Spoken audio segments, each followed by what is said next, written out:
습니다.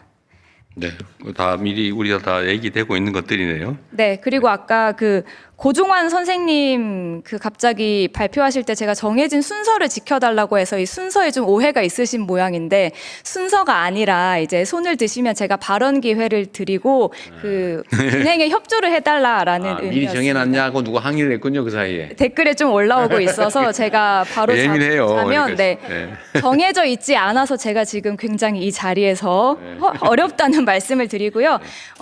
그 사실 이광수 소장님은 유튜브 댓글로도 왜 마이크 안 주냐라는 댓글이 많이 올라왔거든요. 그래서 발언 듣는데 저희가 약속된 시간이 100분입니다. 근데 4분밖에 남지 않았거든요. 처음부터 합시다. KBS에서 양해를 해주면. 예상하고 있었는데 조금 더 많은 분들이 발언하실 수 있게 최대한 간략하게 부탁드리겠습니다. 먼저 이광수 소장님께 마이크 전해드리겠습니다. 네, 참고로 제가 예측하기로는 최하 1시간은 늘어질 거다.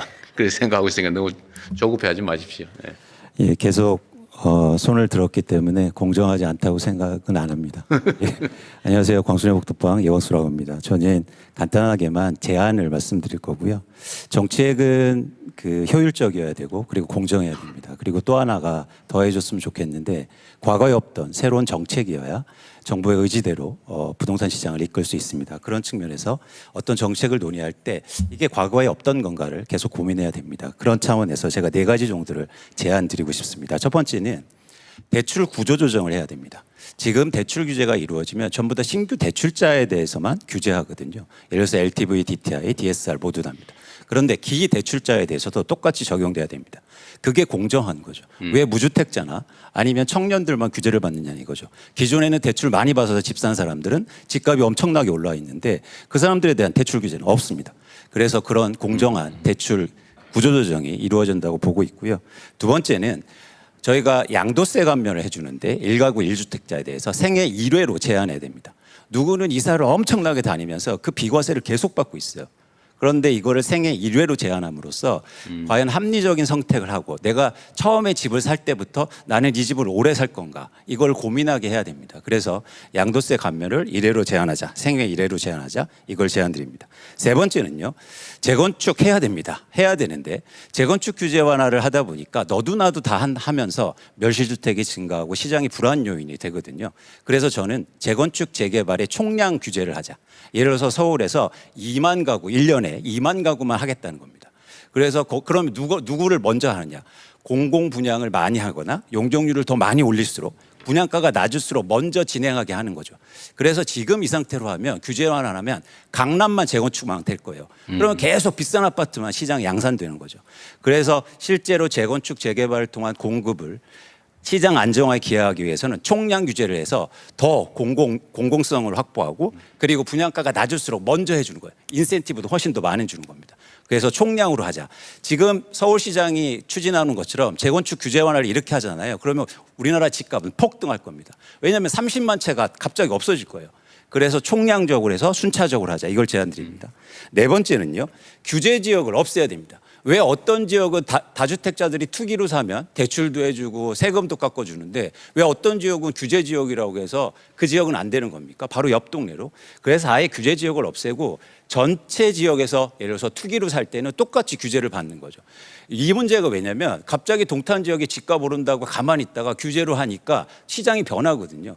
그래서 아예 규제 지역을 철폐하고 모든 대한민국의 어떤 땅이라도 투자로 살 때, 투기로 살 때는 규제를 해야 됩니다. 이것처럼 규제 지역을 아예 없애고 전체적으로 이게 바로 공정한 거죠. 왜 옆 동네는 규제했다고 그래서 나는 못 사고 그 시차에 따라서 더 달라지거든요. 그래서 다시 한 번 말씀드리지만 이재명 정부의 부동산 정책은 합리적이어야 되고 그리고 공정해야 됩니다. 특히 공정성에 더 관심을 두고 정책이 설계됐으면 좋겠다는 말씀을 드립니다. 아주 재밌네요. 이게 뭐 100% 진리라고 하기는 어렵을지 몰라도 어쨌든 발상이나 이런 거 아주 새로운데 대출 구조 조정에 예를 들면 기대출자에 대해서도 예를 들면 만기가 되면 다 상환하고 새로운 조건에 맞춘다고 하는 건 시행하고 있죠. 네네. 그 제가 전에 SNS에 한번 얘기를 해서 똑같은 문제의식을 가지고 있었는데 그게 광범위하게 전면적으로 되고 있는지는 잘 모르겠는데 한번 정리 한번 해보시고요. 네. 맞는 말씀이신 것 같아요. 지금 사실 청년 세대들이 겪는 어려움도 부모 세대, 기성 세대들은 이미 다 성장의 그 기회, 과실을 다 누렸는데 지금 새로 진입하려니까 너무 어려운 거잖아요. 이제 그거 다 기득권화된 거죠, 기성 세대.